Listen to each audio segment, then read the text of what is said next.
ini lanjut dan semakin mendebarkan, apalagi dengan banyaknya hal-hal yang terjadi. Yang paling terbaru adalah kabarnya Valentino Rossi akan absen di balapan besok.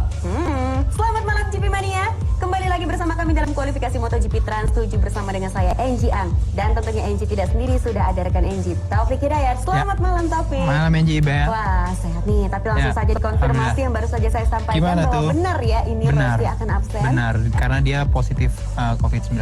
Wow, ini semakin mendebarkan karena kalau kita ingat lagi sejak Andalusia, satu ikon lainnya yaitu Marc Marquez juga absen. Sekarang Rossi absen. Absen juga. Semakin mendebarkan nggak sih? Iya benar, karena dia hadirnya berita yang nggak enak seperti ini itu hadirnya memang kayak di injury time pada hari Kamis gitu ya, karena Valentino Rossi merasa badannya kurang enak, ada sedikit demam, terus habis itu ada beberapa sakit di punggung, di kaki, lalu dia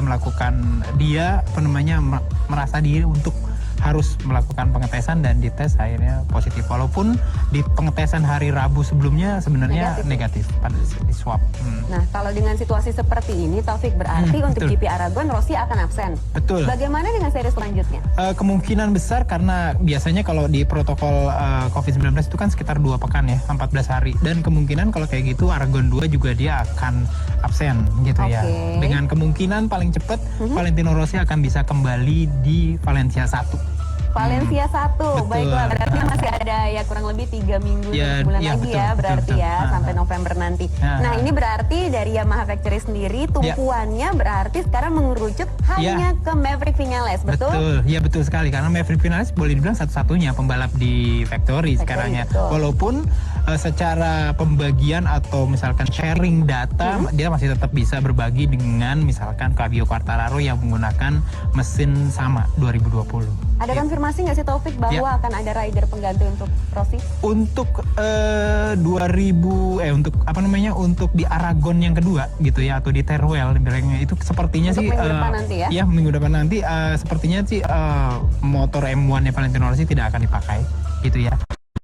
Kemungkinan Mario Margali bilang bahwa kemungkinan di Valencia 1 kalau misalkan Valentino Rossi tidak juga ikut di sini atau absen. Pertama karena memang regulasi mengharuskan Yamaha Factory menghadirkan satu pengganti. Itu berarti hanya boleh absen selama 1 kali ya? Berarti? Selama 10 hari. 10 hari ya, batas waktunya 10 hari. Factory mesti daftarkan satu nama untuk jadi replacement rider menggunakan mesin yang digunakan oleh Valentino Rossi, bukan mesin yang lain. Seperti kayak misalkan wildcard. Kalau wildcard kan beda mesinnya. Dan Mayo bilang bahwa ada kemungkinan Jorge Lorenzo hadir di sana. Oh, Lorenzo. Oke, baiklah. Secara sejarah juga akrab gitu ya. Secara akrab, walaupun memang di pengetesan terakhir kurang begitu bagus ya, waktu di tes yang di Portimao terakhir menggunakan M1 2019 tidak terlalu bagus, tapi kan karena Jorge sudah terlalu lama tidak di atas motor, jadi feeling dia di pengereman, akselerasi dan segala macamnya butuh waktu dan kilometer lebih lama lagi. Oke, singkat saja Taufik, selain Lorenzo saya ada beberapa nama lagi seperti Jonas Folger, ada juga Kota Nozane, Katsuyuki Nakasuga, Loris Bas dan juga Michael van der Mark. Di antara 6 nama itu apakah kamu akan tetap memilih pada Lorenzo? Ada nama lain, kayak Toprak Razgatlioglu. Oke, baiklah. Itu mungkin akan kita bahas nanti dulu ya. Baiklah, tahan dulu Taufik. Sekarang adalah waktu kita untuk menyaksikan babak kualifikasi pertama. Ini dia GP Mania. Well, GP Mania, Enji dan Taufik masih akan balik lagi untuk ngobrol-ngobrol. Maka dari itu jangan kemana-mana ya. GP Mania, ternyata tebak-tebakan saya tadi memiliki jawaban yang berbeda nih dari Taufik. Taufik, dari 6 nama tadi kenapa ada nama yang lain? Jadi itu Toprak Razgatlioglu. Beberapa jam yang lalu dia baru memenangkan seri terakhir ya, race 1 di WSBK Portimao. Di WSBK yang terakhir di Estoril ya. Gitu ya. Betul. Dan itu menjadi pilihan kamu. Dan iya, kenapa? Karena beberapa nama kayak misalkan Van der Mark tahun depan dia akan pindah BMW. Sebenarnya ada nama-nama lain kayak misalkan tadi Enji bilang kayak Kota Nozane, itu juga bagus karena dia adalah dedicated, ada test rider untuk M1, lalu juga ada Katsuyuki Nakasuga juga merupakan test rider dan dia pernah podium pada saat dia wildcard. Itu Baiklah. sebenarnya konduitnya yang cukup bagus.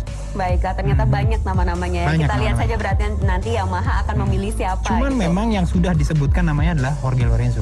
Oke, baiklah. Kalau begitu akan kita lihat performanya. Kalau sekarang Ya. harusnya kita fokus dulu nih sama Viñales ya kan. Betul, Dan ha. Viñales sendiri kalau ngomong sama beberapa media katanya dia Ya. begitu yakin melihat Betul. katanya banyak flowing corner. Jadi Flowing katanya corner, cocok betul untuk dia. banget. Benarkah sirkuit ini karakternya begitu? Iya, kenapa flowing corner itu memang cocok banget buat Yamaha karena memang konfigurasi dari mesinnya dia yang inline 4, di mana kalau inline 4 itu artinya mesinnya tuh lebar gitu ya, crankcase-nya lebar, inersianya juga banyak sehingga kalau inersia atau kelembamannya itu tinggi, pada saat dia belok seakan-akan motor itu akan terus stabil belok. Itulah kehebatan atau keuntungan dari mesin inline 4 di tikungan-tikungan yang flowing atau speed corner seperti di salah satunya di Aragon ini. Walaupun memang ada beberapa spot di mana di tahun-tahun yang lalu Yamaha agak keteteran di sini, kayak misalkan di back stride atau stride di belakang grandstand yang cukup panjang 900 meter, dan itu bahkan dipermalukan kalau tahun lalu Yamaha di sini oleh Ducati. Baiklah, kalah dari Ducati. Iya, gitu top ya, speed kan? ya. Nah, kalau untuk ngomongin sirkuitnya sendiri lagi ini, Ya. Taufik, kalau kita melihat kan sekarang pergeserannya juga lumayan jauh ya, Ya. Dengan cuaca yang seperti ini. Beda Betul. kan dengan musim-musim yang kemarin? Iya, karena kita mundur sekitar 1 bulan. Mundur 1 bulan Dibandingkan dan jadwal. juga ada kemunduran jadwal lainnya. Ya karena memang kemunduran 1 bulan itu kalau di Eropa itu akan merubah musim. Artinya dari sebelumnya itu ujungnya musim panas, jadi sekarang kita masuk ke awal dari musim gugur, hampir menuju musim dingin gitu. Yes. Sehingga seperti kita ketahui kayak misalkan hari Jumat pada pagi harinya itu suhu trek itu terendah sekali sekitar 8 sampai 9 derajat Celcius, dan itu belum masuk yang namanya suhu optimal di mana ban itu bisa bekerja. Lalu sebaiknya ban yang seperti apa ini diperlukan? Secara umum tidak bisa, artinya ban seperti apapun tidak bisa. Kenapa? Karena Michelin dia tuh mendesain atau membuat ban itu bisa bekerja optimal itu titiknya awal itu 15 derajat Celcius, sehingga di bawah itu udah pasti nggak bisa, walaupun bannya paling soft sekalipun nggak akan bisa. Sehingga kita bisa lihat seluruh time atau seluruh waktunya akhirnya di delay setengah jam untuk membuat tracknya Lebih itu hangat gitu hangat ya. lagi. Wow. Dan memang pada saat jam-jam 10 pas itu shadow, artinya apa namanya, tracknya itu benar-benar ternaungi, jadi sinar matahari nggak bisa langsung kena. Ini kalau bannya aja nggak nolong, lalu Ya. kita bergantung sama apa nih? Ini tentang kemampuan ridernya atau ada trik-trik lain yang harus dihadapi? Karena Iya, kalau iya, kita betul, lihat ini betul. mau nggak mau harus dijalani kan Betul, dengan betul, kondisi yang betul. seperti ini. Ada Ya, triknya ya. nggak sih sebenarnya? Trik ya sebenarnya sih memang benar. Memang akhirnya pertama ban, gitu ya. Pertama ban. Oleh sebab itu sepertinya di Aragon ini kita tidak akan memakai ban hard, gitu ya. Kita akan pakai 2, medium dan soft. Dan bahkan Michelin sendiri menyiapkan satu lagi ban khusus lagi namanya extra soft. Gitu. Udah soft ada lagi extra namanya soft extra soft. lagi. Inilah salah satu mungkin solusi yang diberikan oleh Michelin agar pembalapnya bisa survive di sini. Iya, iya, iya. Dengan menyesuaikan situasi Iya, yang seperti ini situasi, begitu ya Taufik ya, ya. benar-benar. Baiklah Taufik, kita tahan dulu lagi bincang-bincangnya. Sekarang Ya. adalah waktunya Enji untuk mengajak GP Mania menyaksikan kelanjutan babak kualifikasi pertama. Ini dia. Ada apa dengan Dovi? Sesaat lagi akan segera kami bahas hanya di Trans 7. Waduh GP Mania, tanpa menunggu waktu lagi ya langsung aja nanya sama Taufik. Sebenarnya Gimana? ada apa dengan Dovi? Oh, iya. Sebegitu emosinya loh dia Iya. sampai ngelempar gloves. Ya dia tuh merasa Petrucci itu disrespect gitu ya. Jadi tidak menghormati dia. Mungkin ya panjang sih sebenarnya kalau kita tarik ke belakang. Namun Wajar nggak sih seperti Petrucci sendiri bilang bahwa mohon maaf karena memang saya tidak mendapatkan perintah apapun dalam artian tim order untuk bisa Memenangkan, gitu, mempersilahkan mungkin ya. Dovizioso untuk bisa naik ke kualifikasi kedua. Oke. Jadi ini ya pada dasarnya sih ya karena nggak ada tim order nih dari Ducati sendiri. Ini konflik internal gitu konflik ya. internal. Tapi kalau kita ngelihat emosinya Dovi sendiri di beberapa seri terakhir juga Iya. sepertinya terguncang gitu, nggak Iya, stabil benar-benar. menurut Karena saya. memang menurut saya ini kayak luapan kayak apa ya? Kayak luapan emosional ya. Dari yang merupakan ada hubungan juga dengan hasil-hasil dia di beberapa race terakhir, kayak misalkan dia nggak jadi podium karena Karena crash gitu. karena di crash terus habis itu dilewatin sama Alex Marquez dan Paul Espargaro di race yang lemah. Saya pikir itu. Oke, baiklah, ini belum begitu stabil ya. Tapi Iya, kalau iya. kita melihat ke belakang lagi di 2019, dia juga sempat podium gitu. Iya, Tentunya dia podium. ingin Dan mengulang gitu ya. benar. Nah, apalagi Ducati. Kalau Ducati Iya. ini kan bisa nggak sih kita bilang bahwa sirkuit ini cocok untuk kekuatan yang besar seperti Ducati, Iya, betul iya. kan? Jadi sebenarnya sirkuit Aragon ini sebenarnya lebih ke sirkuit yang kalau menurut saya ini balance gitu ya. Di beberapa sektor, di 2 sektor pertama itu yang banyak banget tikungan-tikungan yang flowing, itu memang seperti kita udah bahas sebelumnya, itu memang mesin-mesin 4 silinder segaris itu memang punya advantage atau keuntungan di sini. Sementara di sektor-sektor terakhir, terutama yang memiliki stripe panjang itu mesin yang memiliki power besar kayak misalkan Ducati dan Betul. Honda gitu. Cuman kita lihat di sini sekarang siapa yang paling balance sih sebenarnya. Kalau menurut Taufik sendiri siapa? Karena kalau kita ngelihat Iya. dari tadi kan naik turun nih, Naik turun. fluktuatif nih. Kalau saya lihat sih memang Ducati agak sedikit berbeda dari tahun ini dan dengan tahun lalu. Entah ini karena perbedaan GP20 dengan GP19 jenisnya atau memang Ducati merasa ada hal-hal lain kayak misalkan di hari Jumat dia terkendala oleh angin. Dan kalau kita lihat struktur atau desain dari Ducati itu memang sangat bergantung pada aerodinamika. Jadi kalau misalkan anginnya itu beda, itu maka itu akan jadi yang awalnya kayak wingletnya itu jadi sebuah keuntungan untuk menghasilkan downforce itu akan jadi masalah kalau misalkan anginnya beda kayak misalkan dari samping, side wind atau segala macam. Oke. Gitu. Ducati belum terlihat arahnya, demikian pula dengan Honda ya. Kalau Betul. kita melihat Nah, kalau walaupun saya Honda lihat banyak malah kemenangan. Honda yang agak sedikit balance di sini. Kita Oke. lihat ya. Kenapa? Terlepas dari absen Marc Marquez, kita bisa lihat akhirnya pembalap Honda bisa masuk ke Q2 kayak misalkan Alex Marquez gitu ya yang bisa masuk ke Q2 dan juga ada lagi Cal Crutchlow nanti yang bisa masuk ke Q2. Wow. Ini menurut saya bilang minimal Honda lebih balance dibandingkan dengan Ducati sejauh ini ya, di sejauh tahun ini. Di tahun ini langsung ya. aja general gitu Iya, di tahun semuanya. ini. Sementara peningkatan yang cukup drastis hadir di Yamaha. Sih kalau menurut saya sih bilang karena memang kayak sepertinya mereka mendapatkan sebuah kayak peningkatan ya, terutama di sektor-sektor terakhir dibandingkan dengan yang tahun lalu. Baiklah, saya juga menunggu akankah ada kejutan lain misalkan dari Alex Marquez seperti Ya. yang kita ketahui kemarin Ya. ya. Bentar, tahan dulu Biar untuk ngobrolnya. ada pemenang lain gitu ya maksudnya. Betul, iya. Tapi sebaiknya kita tonton Betul, dulu betul, aja betul. yuk babak Boleh. kualifikasi kedua yang Boleh, satu boleh. ini. Yuk. GP Mania mau hadiah jutaan rupiah. Nah, cara-caranya ada di akun sosial media kami. Kamu tinggal follow di akun Twitter kami di @trans7gp atau juga di akun Instagram kami di @officialmotogpt7.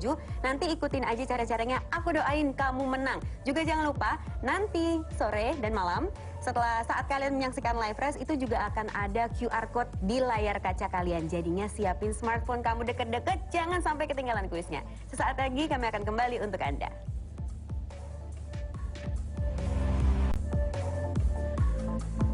Nah, Angie dan Taufik di sini masih menemani GP Mania sambil ngobrol-ngobrol. Nah, sekarang kan kalau kita inget-inget lagi balapan ini tinggal 5 seri berarti ya Taufik Betul, ya? ya. Well, sebentar lagi udah mendekati 2021. 2021. Ada rumor Taufik.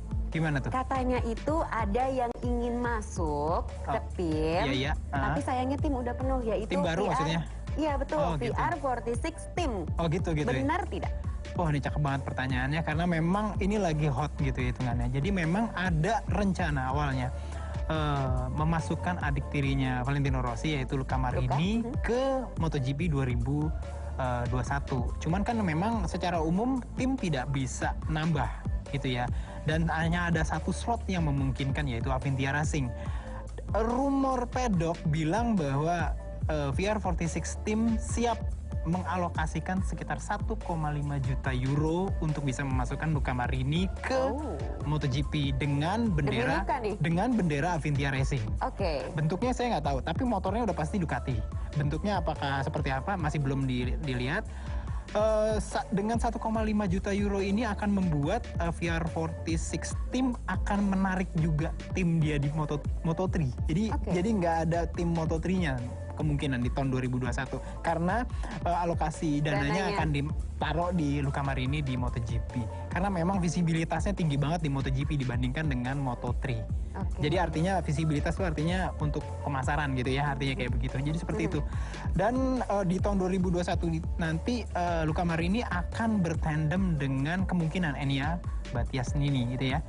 Ya, karena Enea sudah konfirmasi dari Ducati sendiri dan dia akan dapat kontrak sebagai pembalap factory dari Ducati. Sementara kalau untuk Luca Marini masih belum confirm dengan siapa dia akan tanda tangan. Dia tanda tangannya dengan VR46 team atau dengan Avintia Racing ataukah dengan Ducati. Nah, seperti itu. Oke, tapi padahal yang saya baca-baca itu ada tim lain yang katanya mau melamar VR team ini. Gimana tuh? Siapa? Katanya Suzuki.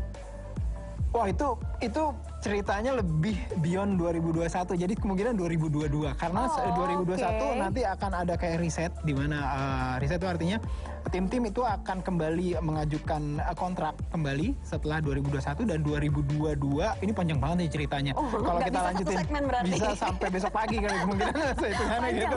Iya benar-benar. Oke, gitu. Jadi mungkin, itu 2022 mungkin. Tapi dinamikanya akan sangat banget berubah di mana ada rumor kemungkinan bahwa Petronas SRT pun ada pemikiran untuk bahkan pindah pabrikan. Really? Dan tempat yang dipegang sekarang oleh Petronas SRT inilah yang kemungkinan akan diokupasi sama VR46 team. Wah, memang seru kalau ngobrolin rumor sampai pagi itu, kalau mau diterusin. Benar, harus mau suntuk ini ya. Wah, sayang sekali ini aja obrolan kita harus tahan dulu.